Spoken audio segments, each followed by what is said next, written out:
Pemirsa, klaster keluarga kembali menjadi perhatian serius karena jumlah penderitanya sudah semakin banyak. Keberadaan lansia dan balita di tengah keluarga menjadikan mereka rentan tertular virus corona. Bersama saya Aprilia Putri, kita akan berbincang lebih jauh terkait COVID-19 ancam keluarga. Sebelum kami hadirkan perbincangannya ke hadapan Anda, terlebih dahulu kami akan sampaikan rangkaian informasi seputar peristiwa yang terjadi sepanjang hari ini.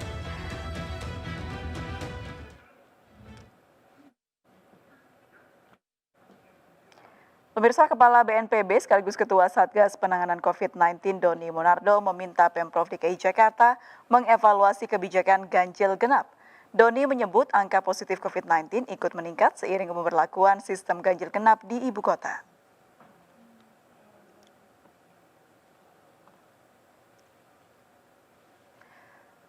Ya, meski dianggap efektif mengurai kemacetan, penerapan ganjil genap di satu sisi dianggap menjadi salah satu penyebab naiknya angka penularan COVID-19. Menurut Doni, akibat penerapan sistem ganjil genap membuat sejumlah penumpang transportasi umum seperti KRL dan bus Transjakarta meningkat dan menimbulkan kerumunan yang berpotensi mempermudah penyebaran COVID-19. Data Satgas COVID-19 menyebutkan 62% dari 944 pasien COVID-19 dirawat di Wisma Atlet adalah pengguna transportasi umum. Sementara itu, Kepala Dinas Perhubungan DKI Jakarta, Syafrin Liputo, mengklaim aturan ganjil genap justru menurunkan mobilitas penduduk ibu kota. Adanya penerapan kembali ganjil genap bertujuan agar warga lebih disiplin dalam menerapkan protokol kesehatan, salah satunya mengurangi aktivitas yang tidak penting di luar rumah.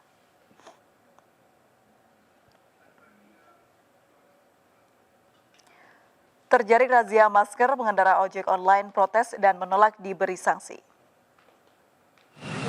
Pengendara ojek online ini protes karena terjaring razia masker di kawasan Pasar Minggu, Jakarta Selatan.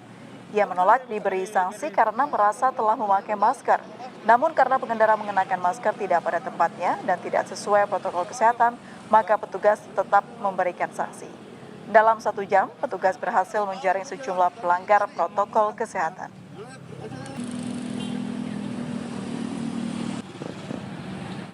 Sementara itu, razia penerapan protokol kesehatan juga kembali digelar di kawasan Car Free Day CFD Stadion Pekansari Bogor. Petugas Satpol PP memberi hukuman ke para pelanggar dengan memperagakan prosesi pengusung jasad COVID-19 hingga ke pemakaman. Untuk itu, sekelompok petugas menggunakan baju hazmat bersiap memperagakan rangkaian prosesi pemakaman jasad korban COVID-19. Jasad COVID-19 yang hendak dimakamkan diperankan salah satu dari para pelanggar. Ini merupakan salah satu cara petugas untuk memberi hukuman bagi pelanggar protokol kesehatan di kawasan bebas kendaraan bermotor di wilayah Kota Bogor. Pemirsa, rekor pemakaman pasien COVID-19 terjadi 31 Agustus lalu di TPU Pondok Rangon, Jakarta Timur. Dalam sehari, petugas memakamkan 36 jenazah pasien COVID-19 dengan protokol kesehatan. Inilah kesibukan petugas penggali makam pasien COVID-19 di TPU Pondok Rangon, Jakarta Timur. Sejak Maret lalu, kesibukan mereka terus bertambah seiring banyaknya jenazah pasien COVID-19 yang dimakamkan. TPU Pondok Rangon menjadi salah satu tempat pemakaman khusus jenazah pasien COVID-19. Puncaknya, 31 Agustus lalu mereka memakamkan 36 jenazah dalam 1 hari. Bahkan petugas harus menggali makam hingga malam hari.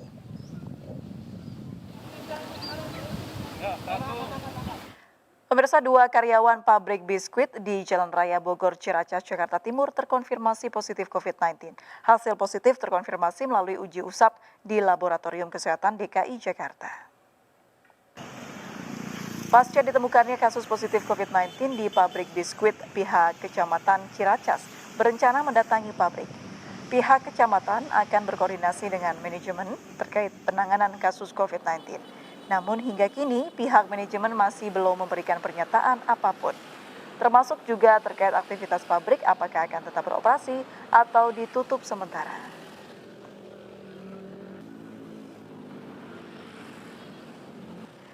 Ya, pemirsa, perbincangan terkait COVID-19 ancam keluarga akan kami lanjutkan pada segmen kedua. Tetaplah bersama kami di Indonesia Bicara.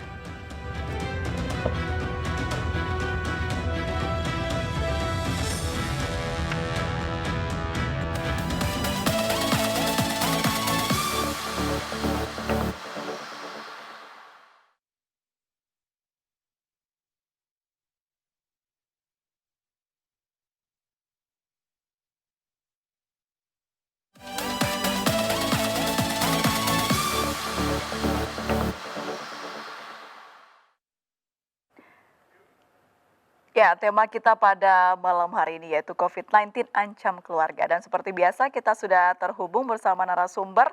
Saya perkenalkan terlebih dahulu, selamat malam Mbak Dea Windy Pertiwi. Malam, Mbak. Mbak Dea ini merupakan keluarga korban COVID-19. Selamat malam Mbak Dea. Malam, Mbak.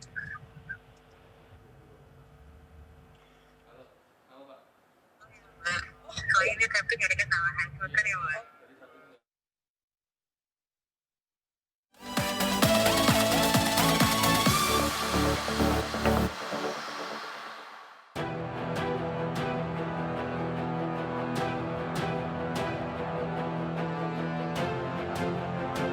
Penyebaran COVID-19 makin meluas. Jumlah pasien baru yang terpapar COVID-19 di seluruh Indonesia terus bertambah. Rumah sakit rujukan COVID-19 pun kewalahan merawat pasien positif COVID-19. Penyebaran virus corona kini mulai menyasar rumah tangga. Keberadaan lansia dan anak-anak di keluarga menjadikan mereka rentan tertular dan menulari anggota keluarga lainnya. Sepanjang Agustus hingga September 2020, muncul klaster keluarga, terutama di kota-kota besar di Pulau Jawa. Bekasi menjadi daerah dengan klaster keluarga terbesar, dengan catatan 155 klaster dan 437 kasus yang dilaporkan. Kemudian Bogor mencatat 48 klaster dan 189 kasus. Sedangkan Malang memiliki 10 klaster dan 35 kasus. Munculnya klaster keluarga dipicu dari salah satu anggota keluarga yang terpapar, kemudian menularkan ke anggota keluarga lainnya, terutama mereka yang rentan. Sehingga bila tak segera diputus, penularan akan terjadi pada seluruh anggota keluarga. Faktor lain pemicu maraknya klaster keluarga adalah dengan membiarkan anak-anak bermain di lingkungan perumahan tanpa protokol kesehatan yang ketat. Selain itu, kegiatan liburan, piknik, atau jalan-jalan ke ruang publik yang ramai juga rawan penularan COVID-19. Untuk mencegah dan meminimalisir penularan COVID-19 di tengah keluarga, seluruh anggota keluarga harus mematuhi protokol kesehatan, kapanpun dan dimanapun. Batasi aktivitas di luar rumah, selektif menerima tamu, dan segeralah periksa kesehatan bila menemukan anggota keluarga yang bergejala. Protokol ventilasi, durasi, dan jarak di lingkungan rumah bisa menjadi salah satu solusi. Caranya dengan membuka pintu dan jendela agar udara segar mengalir. Batasi dan berikan jarak anggota keluarga yang rentan dengan mereka yang kerap beraktivitas di luar rumah, terutama di daerah-daerah rawan penularan COVID-19. Dengan mencegah penularan COVID-19 sejak dini dan disiplin menerapkan protokol kesehatan di tengah keluarga, diharapkan penyebaran virus corona bisa diredam dan dikendalikan, sembari menunggu vaksin COVID-19 yang tengah dikembangkan. Kini kita akan bahas lebih jauh malam ini dalam Indonesia Bicara.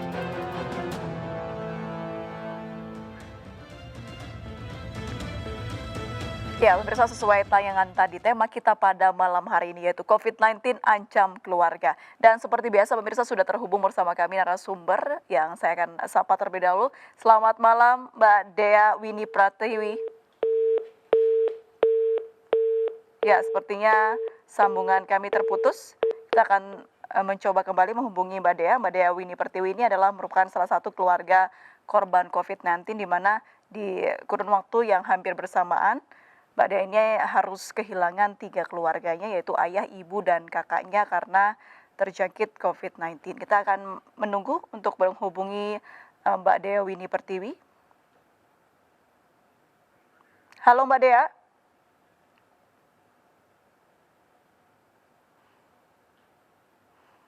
Ya, memang COVID-19 ini memberikan banyak duka bagi masyarakat Indonesia khususnya yang kehilangan keluarganya. Mbak Dea ini merupakan satu dari banyak masyarakat Indonesia yang harus rela untuk kehilangan salah satu keluarganya karena terpaksa terjangkit COVID-19 dan berujung meninggal dunia. Mbak Dea Windy Pertiwi ini berasal dari Surabaya, Jawa Timur. Kita masih terus menunggu untuk kembali terhubung. Halo Mbak Dea. Halo Mbak, Baik, Mbak Dea, selamat malam. malam Mbak. Baik, Mbak Dea, sebelumnya saya turut berduka cita yang mendalam atas kehilangan ayah, ibu, dan kakak Anda. Iya, makasih. Baik, Mbak Dea, mohon maaf, apa boleh diceritakan bagaimana awalnya keluarga Anda hingga terjangkit COVID-19? Iya, jadi awalnya itu kan kakakku ke cek kandungan ke rumah sakit sama kakak ipar. Jadi setelah pulang dari rumah sakit itu langsung kakak iparku yang pertama kali sakit. Gitu. Terus tapi sakitnya tuh kayak semacam flu biasa. Jadi kita nggak kira kalau itu COVID. Baik, jadi yang pertama kali tertular adalah Kakak ipar. kakak ipar ya, Iya, dan selanjutnya yang mohon maaf yang meninggal terlebih dahulu ayah, betul ya? betul ayah. Apa? Itu terjangkit setelah berapa lama setelah kakak ipar tertular COVID-19? Cuma seminggu aja. Karena memang sering berinteraksi ya Mbak Dea ya? Iya, karena kan kontak erat banget, jadi satu rumah memang mereka. Jadi Baik. memang penyebarannya itu cepat banget ke kakakku, akhirnya terus ke mamaku, ke papaku juga. Ketika pertama kali kakak ipar terjangkit atau tertular COVID-19, langsung mengisolasi diri atau seperti apa Mbak Dea? Iya, kita karena awalnya nggak ngira kalau itu COVID, jadi cuma minum obat biasa, Oke. gitu. Minum obat yang dijual bebas di pasaran. Karena ketika rapid itu hasilnya non reaktif.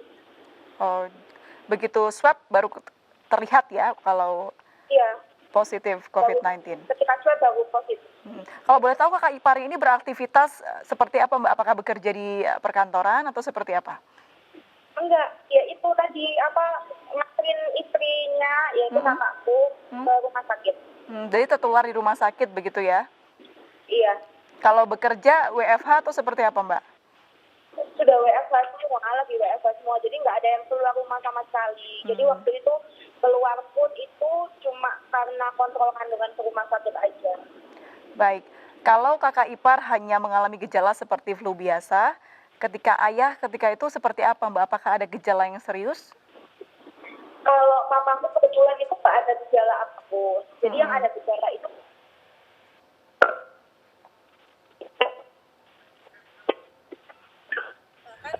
Hamin 3 sebelum beliau meninggal itu masih tampak sehat gitu, tapi memang sudah lemes gitu. Cuma nggak gejalanya, nggak batuk, nggak sesak nafas, nggak. Beda sama mamaku dan kakakku yang memang batuk sama sesak nafas. Baik, berarti untuk papa tidak ada gejala yang berat begitu ya Mbak ya? Yang ada.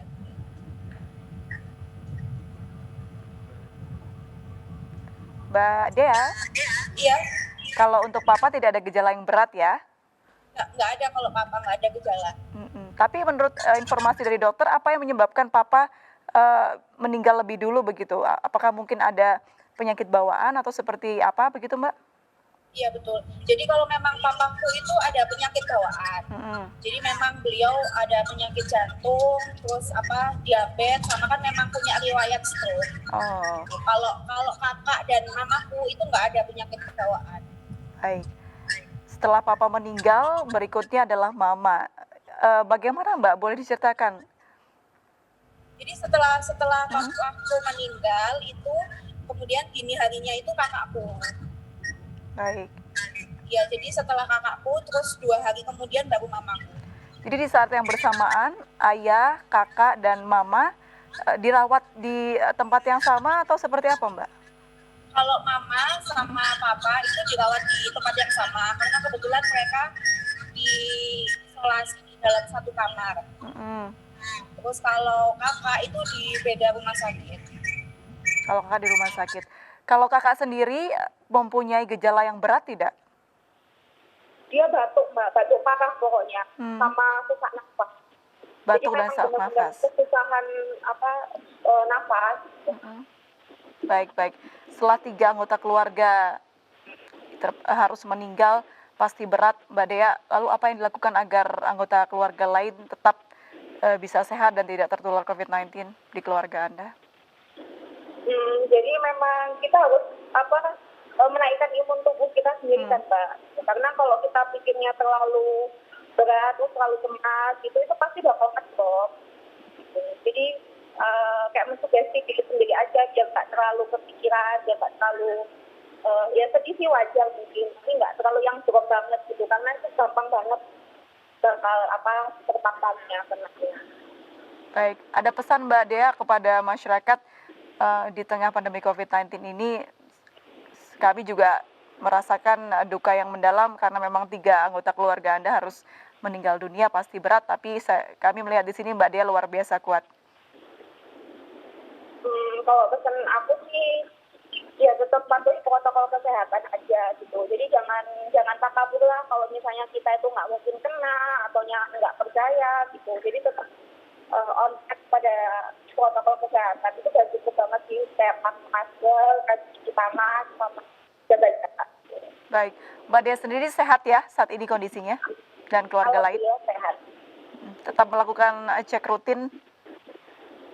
Kenapa? Tetap melakukan cek rutin kah Mbak? Oh iya, kemarin aku juga habis rapid juga, alhamdulillah sih reaktif. Baik. Untuk penanganan COVID-19 di Surabaya atau Jawa Timur sendiri menurut Mbak Dea sudah cukupkah? Kalau pada waktu itu, pada waktu yang keluargaku terkena musibah itu, aku ngerasanya itu belum setanggap sekarang gitu. Tapi kalau sekarang ini sih sudah alhamdulillah, jadi dari pihak pemerintahnya, dari pihak rumah sakitnya itu jauh lebih tanggap. Beda sama waktu keluargaku dirawat dulu, itu aku ngerasanya memang kayak lambat banget, mungkin kekurangan tenaga atau kekurangan alat gitu. Lambatnya di mana Mbak? Apakah penanganannya atau tenaga medisnya atau mungkin ruangan yang tersedia? Iya, jadi